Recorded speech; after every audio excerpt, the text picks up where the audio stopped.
What is up, YouTube? What is up, Ncaa 31? Well, it is finally here. I've had people sending me PMs and whatnot, asking me when I'm going to have this sucker done. And here it is. The day has come. Tweaking, retweaking, tweaking again. I have finally settled on my custom Tampa 2 playbook. I took it for a test drive in the world of online ranked and slapped a good opponent around. Well, an alleged good opponent. Here's the thing I hate about online ranked. I don't understand how you can have a record that is double digits above 500 and you can't recognize basic coverages. And all you have is a one-trick pony defense and a 2 or 3 trick pony offense, and when those ponies get smacked around, you're done. But that's a story for another day. But anyway, I've been playing this style of defense in Madden for, gosh knows how long now, and I've added some ideas from other people here and there and incorporated it into my game as well to, to be truthful, elevate my own game and have some more tools in my toolbox. You can never have too many, but the best way I can describe the Tampa 2 is it's a defense that is lethal in its simplicity.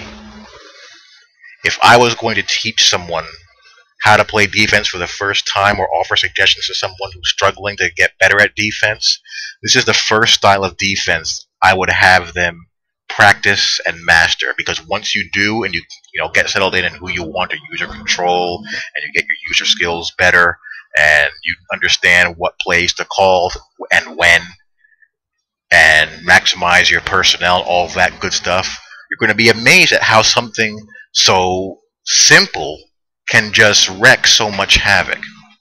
So I base this particular playbook out of the 4-3. If you're a 3-4 guy, you can base the playbook out of the 3-4. You'll have many of the same type of plays.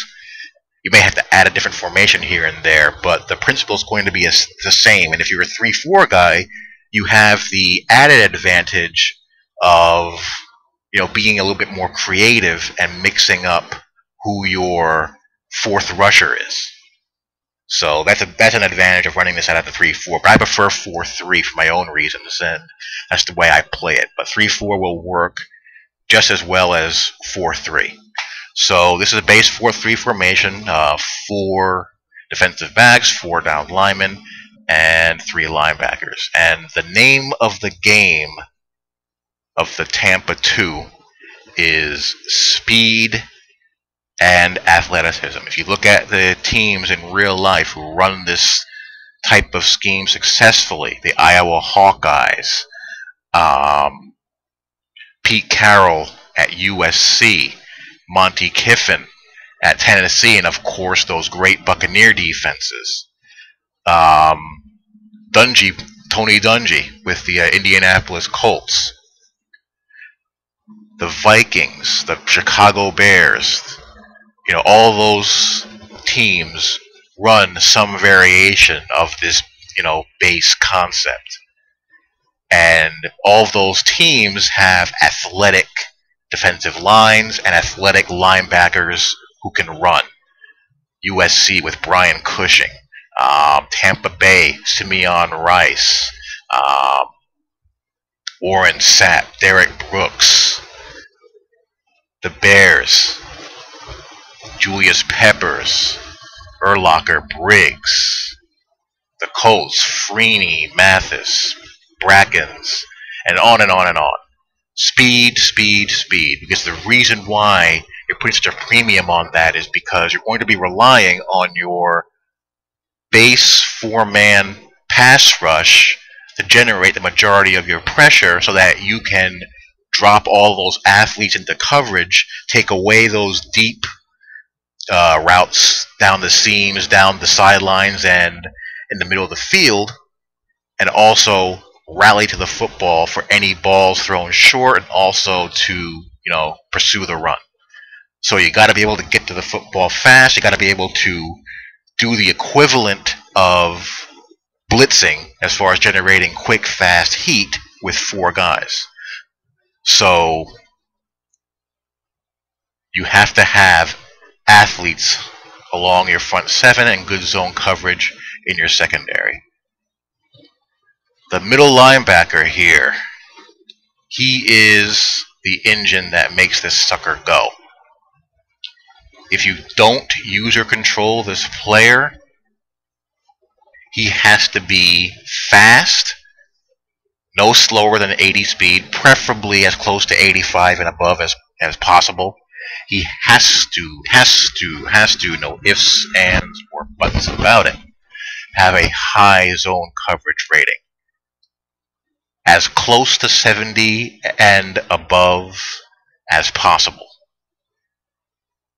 65 is, from what I've been observing in laddering with different teams, seems to be the bare rock bottom minimum. Obviously, if you choose to use or control this player, you can get away with ratings that are slightly less than optimum because you're the one who's making him do his thing. But he has to have speed, he has to have a good zone coverage rating, awareness, play recognition, and he has to be a good tackler. Same profile fits for your outside linebackers. Your prototype is Lance Briggs of the Bears. He's fast, he can cover tight ends man-to-man and down the seam, and he can lay the wood on you underneath, and he can pursue to the football. Your defensive ends, again, speed. You have to have defensive ends. You can get by with defensive ends that have speed ratings in the high 70s, but ideally I want them above 80.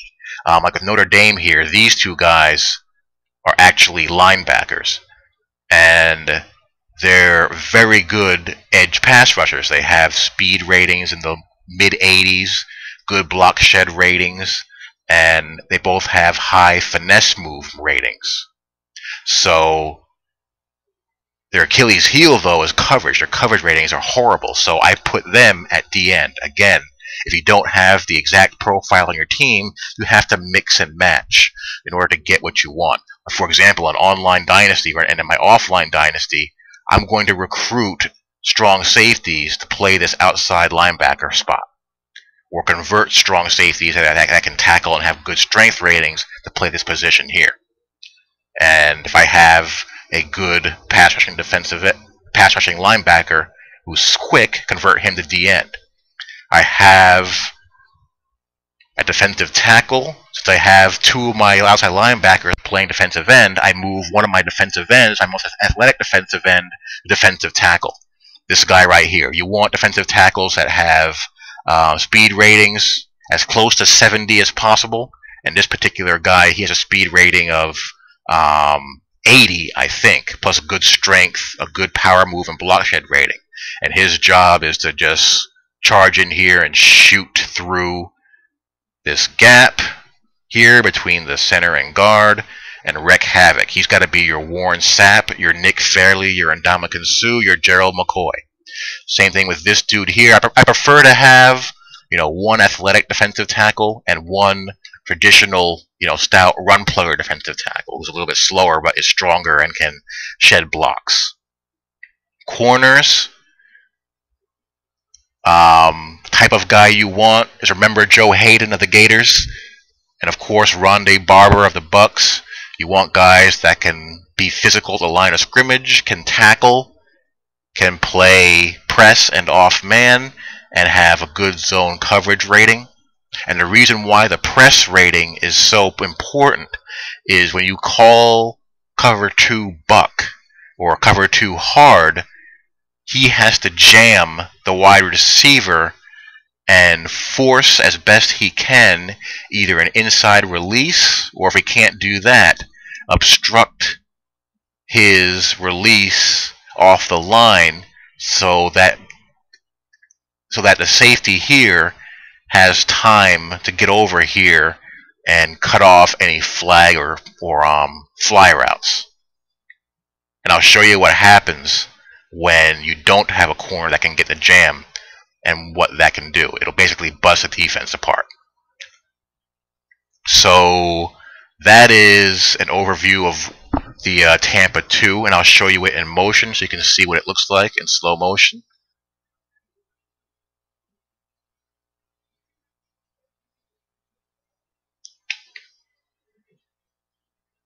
Alright, let me start out right to left. Jam, obstruct, try to reroute him as best you can. Give him hell. He goes back inside. He's trying to run a drag, but again, because of the jam, he's not allowed to go clean, and my linebacker's right there to converge. Now notice my outside linebacker here, and again, this is what is called pattern reading, route recognition, dynamic zone coverage. There's no sliding, speeding up of sliders, or any kind of warping or manipulation of anything of that nature. This is good, fundamental, technical, modern-day zone defense. He's responsible for his man. He releases him and passes him off.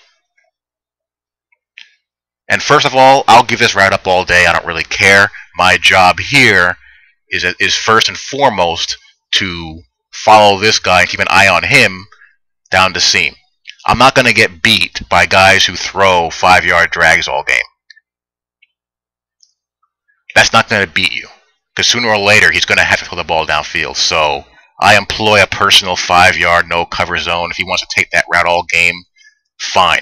Average 5 yards of completion. I don't really care.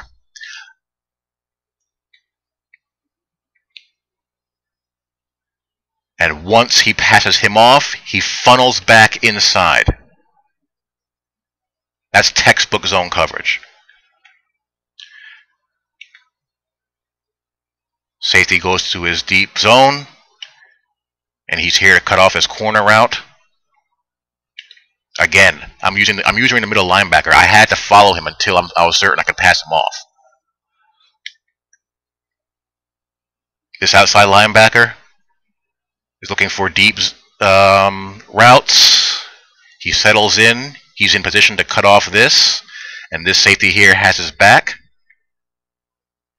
And remember how I told you how vital it is for a corner to get a clean jam? This is what happens when he doesn't. He is wide open right off the jump. And if you're playing a user who reads that, that's going to bust this defense up. And Notre Dame's Achilles heel is they don't have great press coverage corners. I play much more cover 2 sync with them than I do cover 2 hard. And you have your base pass rush. So that is just a little bit of Tampa 2 101. I will scroll through some plays in another video and show you some online carnage of this bad boy doing its thing. Peace.